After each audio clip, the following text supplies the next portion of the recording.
Baseball fans get pumped up. It's the All-Star break. Tonight is the 30th annual Home Run Derby in Cincinnati. Our chief White House correspondent, Major Garrett, is normally covering the president, but today he's talking about the game and why he's not going to watch it. He even wrote an op-ed for the Washington Post. Major, tell us why you've lost interest in the Home Run Derby. Because it has nothing to do with the way Major League Baseball is actually played. If you've watched the Home Run Derby in the last 5 or 10 years, you understand, I think, my biggest grievance. It's become a complete stage for televised corporate sponsorship. It's way too long. And there's almost a sort of slow-pitch softball dimension to the home run hitting.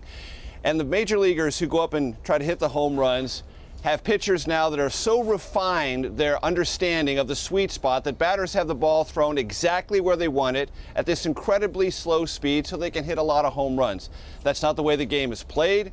And I don't really have as much an objection to the Home Run Derby itself as the fact that I want to see Major League Baseball do something at the All-Star game that actually celebrates the way the game is played, the beauty of the game, the skills that underlie success in the game. So I recommend in this op-ed piece, not abolishing the Home Run Derby, but have a Home Run Derby that actually rewards something that matters in the regular season. If you hit a home run to the opposite field, meaning you don't dead pull it, you get more points. But if you do dead pull it, which is the easiest thing to do in a slow pitch scenario, you get fewer points. But I would like to add a few other things.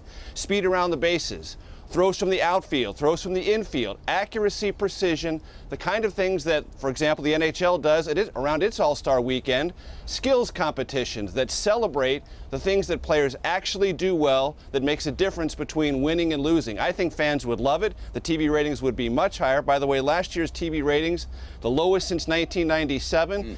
And the TV ratings last year, there was a rain delay.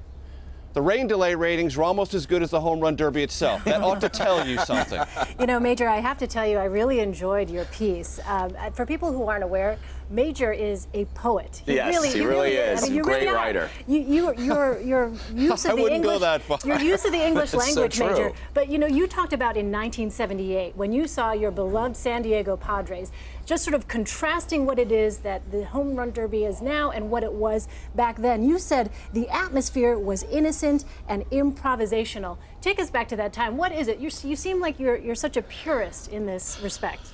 Well, so 1978, I'm growing up in my hometown of San Diego. The Padres, a terrible ball club all of my life. They're still not so great now, but it's part of my long-suffering relationship with the hometown team. But that's on a side. In 1978, San Diego hosted its first ever All-Star game. It was the biggest event of my sports life as a young person. I was 15 years old.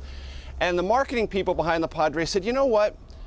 On the day before the All-Star game, because we have a lot of fans who are not going to be able to buy tickets, let's open the ballpark up. It had never been done before. Let's see what happens.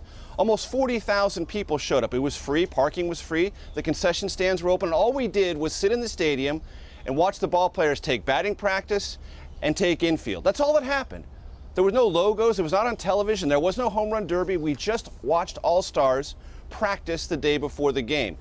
That's where this all got started. 7 years later, the Major League Baseball said, hey, let's have a Home Run Derby. That was the first one, 1985. It wasn't on television until 1993, and that was on a tape-delayed basis, and it didn't become the big platform for corporate logos and everything else until the late 90s. And look, I'm not naive. I know that business and sports live together. I'm fine with that. I would just like it to live together in a world where baseball is actually played around the All-Star game, and the things that make a difference, the thing that really makes a major leaguer can be showcased. A skills competition, I think, would be a phenomenal way to do that. I believe the ratings would be higher, and whatever the corporations want to make out of it, fine. But let's celebrate the game as it's actually played, not this monstrosity of a Home Run Derby that has nothing to do with the game as it's actually played. Major, real quick before we let you go, how are people reacting to this? I would say, generally speaking, the purists love it. They've been very complimentary of the article. There are a lot of people who think it was just a verbose bit of indulgence on my part. That's fine. I'm just trying to create a conversation. I don't imagine this is going to create a movement. I don't expect Major League Baseball to change things overnight. But if they do think differently about the Home Run Derby, as they've already begun to by changing the rules a little bit, maybe this can lead in a different and more positive direction. I think you're right, Major. Major Garrett at the White House. Thanks, Major. You got it.